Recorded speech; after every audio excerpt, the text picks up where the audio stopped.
Good morning, Flagler County, and welcome to Veterans on Point, a WNZF radio show developed in mind for our county's beloved and respected veterans population and anyone else listening via internet or podcast.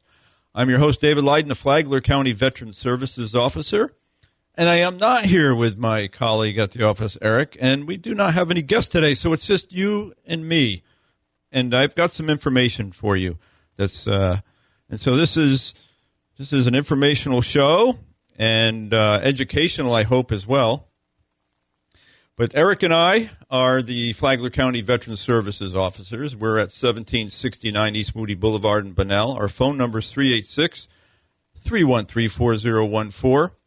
We are there to help our county residents, veterans, any surviving spouses, and other family members who may be subject to receiving VA benefits. We're there to help with that.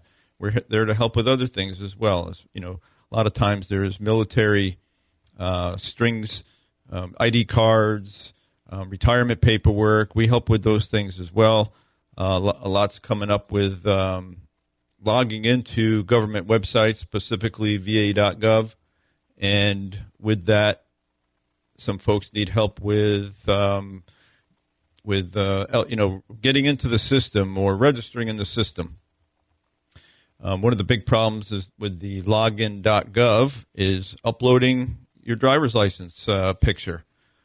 We found that to be problematic, but through trial and error, we've come up with ways to make it work. But I do get a lot of feedback from veterans, and they are having problems with that too. Some of them give up. Some find alternate ways to get in. I was talking with a veteran yesterday, and every time he goes to log in, he calls their helpline and gets a PIN number or something similar to log in. Well, if you're experiencing that, we encourage you to give us a call. We'll help you get into the system.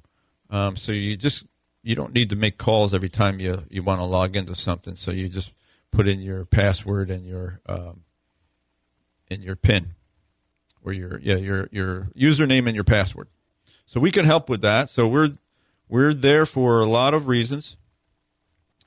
Again, if you need to see us, please call for an appointment.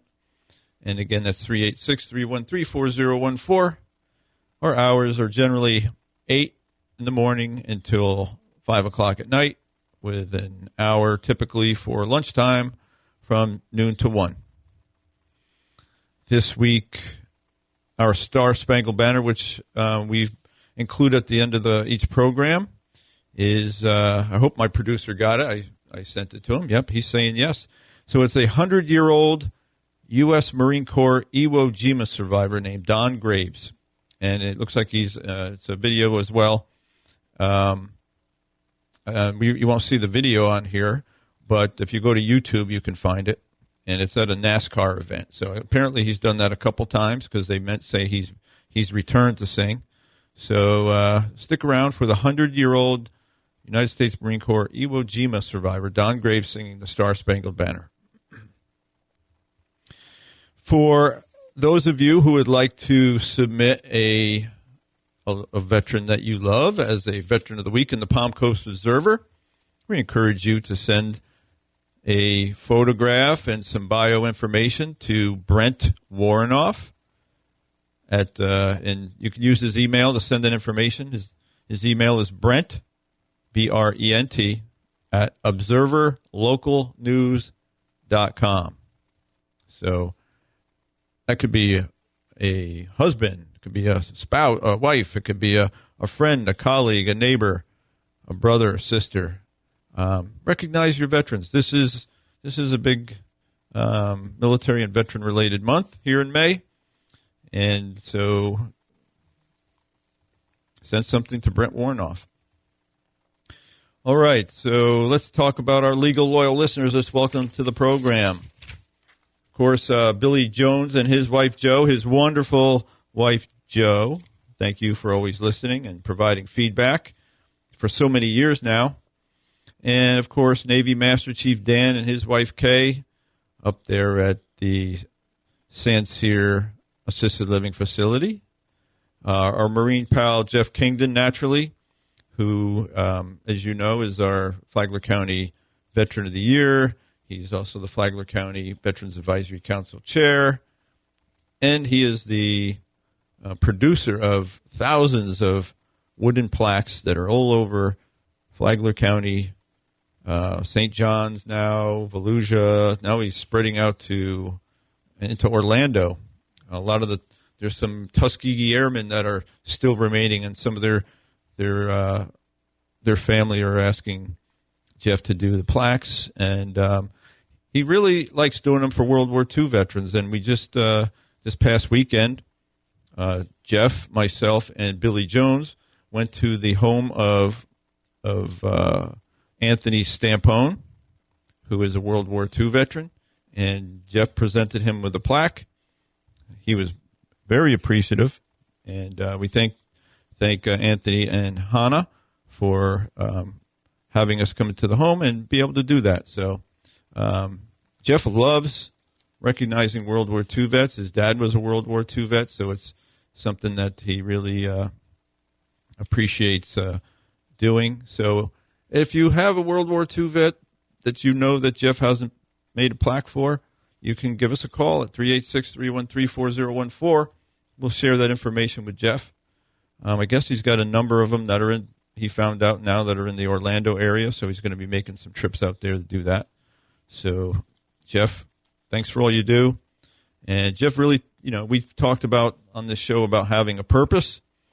And Jeff has always had a purpose, but he's really taken this on as his purpose. And so he sticks to it. Thanks, Jeff. Who else? We got Tom. Tom's got a purpose, too. Tom's still very integral in the veterans community, Tom Piekarski. Charlie Hanger, he's another man with a purpose, and his wife, Jenny. They're out there taking care of vets, raising funds and through Brave Aid and helping veterans. And, of course, we've got Valerie and her husband, who's a veteran, listen to the show. Dennis is listening always. He checked on me a couple weeks ago when I didn't mention him. So, Dennis, I know you're listening. Thanks. We got Sharon and Bill and Shane and Norman and Howard and his wife Valerie and William and Holly and Keith and Jim and Stephen and James and David and Mrs. Martin. James, the male maid, I can never forget him. We've got Frankie Jr. and his dad, Frank. And we've got Rudolph and Thomas and Leon, Don, Delmer, Michael. A lot of Jameses. Bicycle Frank, who you met here on the program a couple weeks ago. Mr. Holt, the Gallaghers, and Bill. And everybody else who's listening to the program, we thank you for being out there.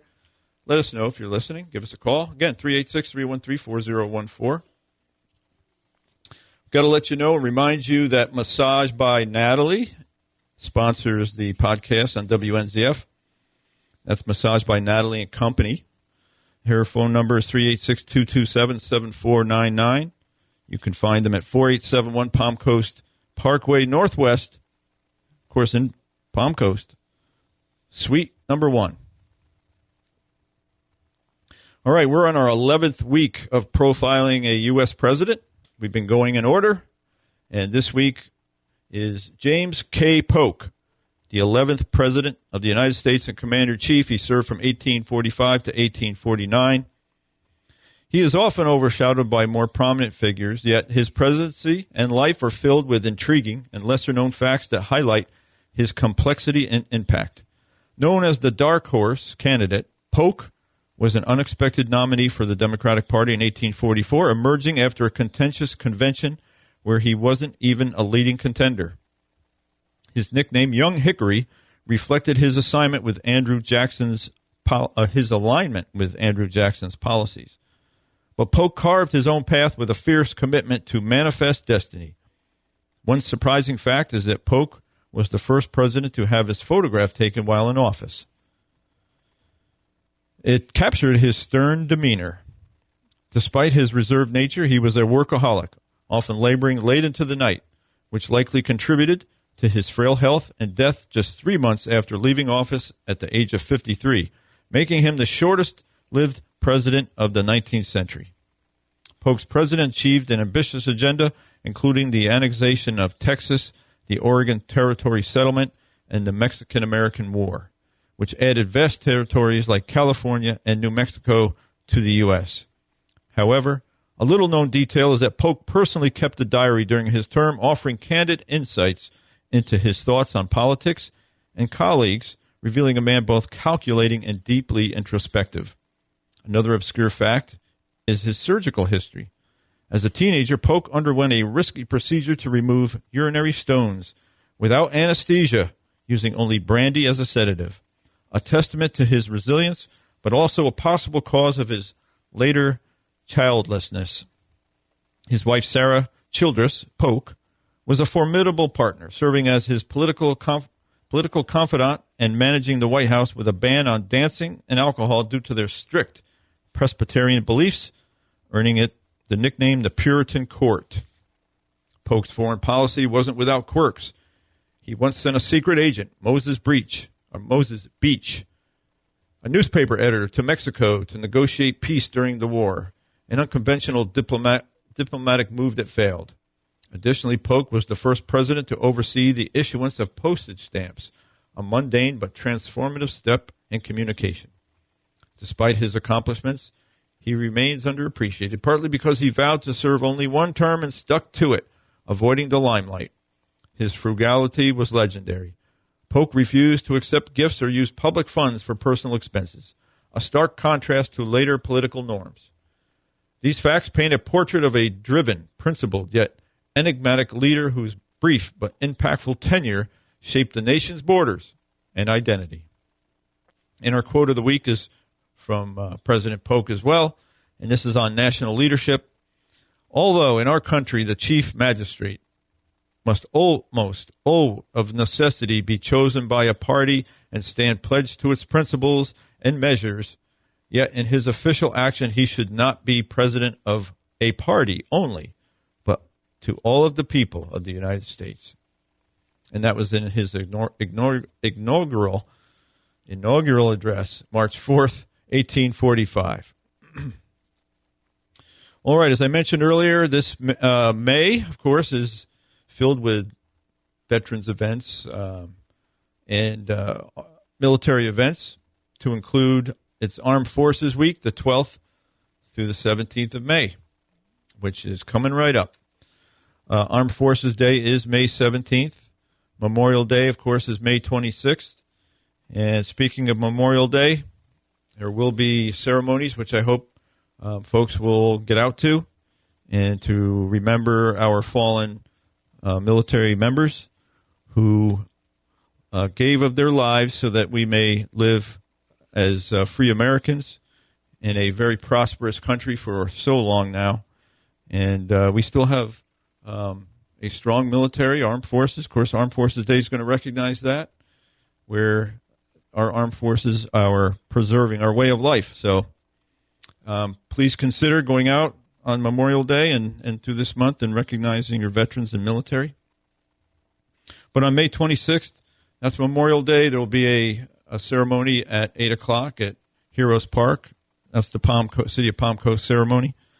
At 10 o'clock in front of the Government Services Building will be the Flagler County Memorial Day ceremony. And the guest speaker there will be Captain Mark Schreiber, United States Navy chaplain, retired. And, of course, we'll have Vince Cautero rounding out the ceremony with God Bless the USA. And we will be recognizing the veterans who we know about who passed away in Flagler County since last Memorial Day, as we read their names and ring the bell in their honor. So please come out, share that event with us. This is also the time of the program where I say, drivers, the DAV is seeking volunteer drivers to take veterans from their homes to their VA appointments. Now, those VA appointments can be compensation and pension examinations that are related to service-connected disability claims. They can be your regular VA appointment at a VA clinic or a VA medical center. Those VA medical centers in our area, you could either, Flagler County veterans can either go to Orlando or they can go to Gainesville. And the St. Augustine community-based outpatient clinic is in St. Augustine. That's affiliated with the Gainesville location. And the Daytona Beach VA clinic, of course, in Daytona Beach, is affiliated with the Orlando clinic. So they can take you to those appointments, and they can also take you to your community care network appointments that have been set up by the VA. So if you remember, if you listen to the program, if you are in the VA healthcare system and when you try to get scheduled for an appointment, if it's for a primary care appointment, they can't get you in within 20 days, then you can request to be sent out into the community. Typically, you can get into your primary care appointments in a reasonable time. If you need a specialty appointment, cardiology, oncology, dermatology, and they can't get you in, even audiology, they can't get you in within 60 days, you can, under the Mission Act, by law, you can request to be referred out into the community and through a network of physicians and that are in the VA's network. There's plenty of them in the network. So if that happens, and it's happened to me, it's happened to plenty of veterans that I help. I went for an audiology, requested an appointment for audiology, and it was November, and they told me March. I said, well, that's not acceptable, and under the Community Care Act or the Mission Act, I'm entitled to community care. So I was able to get in the first part of January, which was much shorter, obviously, and that worked out well. So take, if you are in the VA and you get scheduled or they try to schedule over 60 days away, then just let them know that you're aware of the Mission Act and that you request a community care network. And again, going back to why we're originally talking about this, is the DAV can take you to those appointments, even though it might be an Advent hospital or some other local medical clinic. The DAV can take you there so long as the VA scheduled it. Okay? All right, so what else? So here's an observation of the week. Maybe a little bit of current events. So, if generally speaking, and most veterans will attest to this, if you hear a veteran boasting about their accomplishments or their heroics or grand things that they did, or the number of enemy that they killed, whatever it might be, take it with a grain of salt. Most veterans know that the most humblest people who, have Bronze Star with a V for Valor device, have a Silver Star, Navy Cross, or something similar like that, Medal of Honor, you would find it most of the time those people do not brag, boast, talk about those situations. They're very humble. They're very private about it. So if you hear people talking loud about their grand achievements or accomplishments or activities while serving the U.S. military, and it's out of context, be wary of it. Just take it's probably fiction. That's generally speaking. Okay, so I've talked to thousands of veterans. I've been in law enforcement, talked with thousands of people about different things throughout my life, and I just find it to be also true. You can talk to a lot of veterans who know it to be true, and not to say anything negative about a VFW or an American Legion bar, but a lot of those stories pop up in bars, and I don't want to blame just bars, but I've been at yard sales where those conversations about what veterans did in the military come up, and you can just tell when it's an outlandish story. So I just walk away generally. But when it's in the context of the public, then it should be examined. So let's just leave that there, And moving right along, what I want to talk about this week, let me see how much time we got. All right, so this week's topic, we're going to talk about veteran readiness and employment. It's called VRNE with the VA. It's a program that is to help veterans retrain, get retrained in a different field. Could be in tech, cybersecurity, renewable energy sectors. But VRNE is to help veterans who have a disability, even if it's a we'll go over that. But even if it's at least 10%, you can apply for this program. And it's to help you if you're looking to transition into a new career. The VA can help with funding that. So it's a powerful program to help veterans with service-connected disabilities find meaningful careers and live more independently. The Veterans Readiness and Employment Program, or VRNE, also known as Chapter 31, is a Department of Veterans Affairs initiative, and they call it a game changer for transitioning veterans. And I don't mean transitioning in the way it comes up a lot today, but in transitioning from the military to civilian life. So let's break it down. So what is VRNE? Simply put, it is a VA program designed to help veterans with service-connected disabilities overcome employment barriers. Whether you're looking to re-enter the workforce, pivot to a new career, start your own business, or even enhance your independence at home, VRNE has your back. It's not just about jobs. It's about building a future that fits your skills, interests, and abilities. And with recent updates in 2025, the program is more accessible than ever. To qualify, you typically need a VA disability rating of at least 10% and an employment handicap, meaning your disability makes it tough to find or keep a job. If your rating is below 20% or you're past the 12-year eligibility window, you'll need to show a serious employment handicap. But don't worry, VRNE counselors are there to guide you through this process. Active duty service members can also apply if they're in the Integrated Disability Evaluation System or awaiting discharge due to a service-related injury.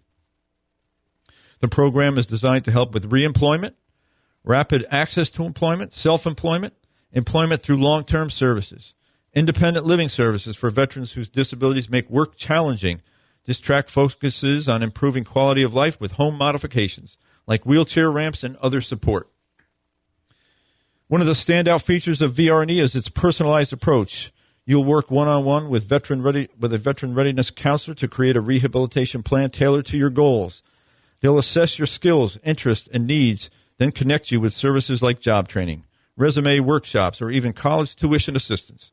And here's the big perk. While you're in training, you may qualify for a monthly subsistence allowance up to $3,355 for a veteran while with multiple dependents as of October 2024.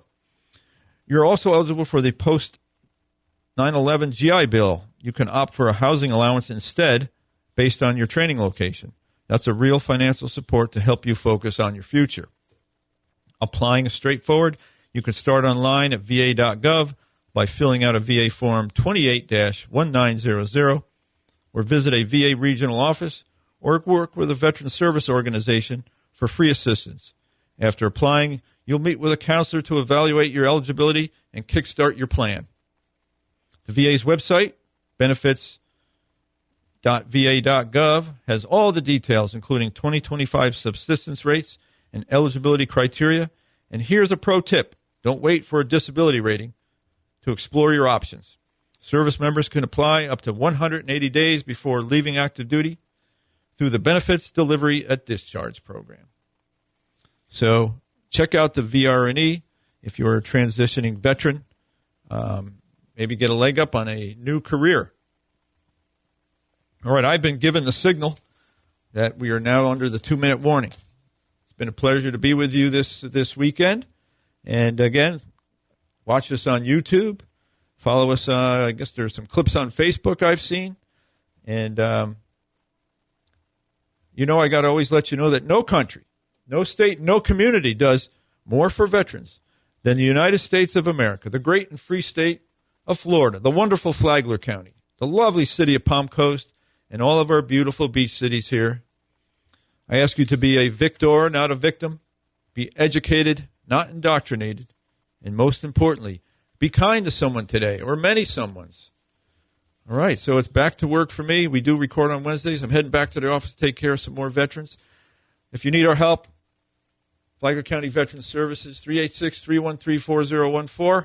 Eric will be back with us next weekend. Take care. God bless. Oh, say, can you see by the dawn's early light what so proudly we hail at the twilight's last gleaming, whose broad stripes and bright stars through the perilous fight o'er the ramparts we watch were so gallantly streaming, and the rocket's red glare, the bombs bursting in air, gave proof through the night that our flag was still there. Oh, say does the Star-Spangled Banner yet wave o'er the land of the free and the whole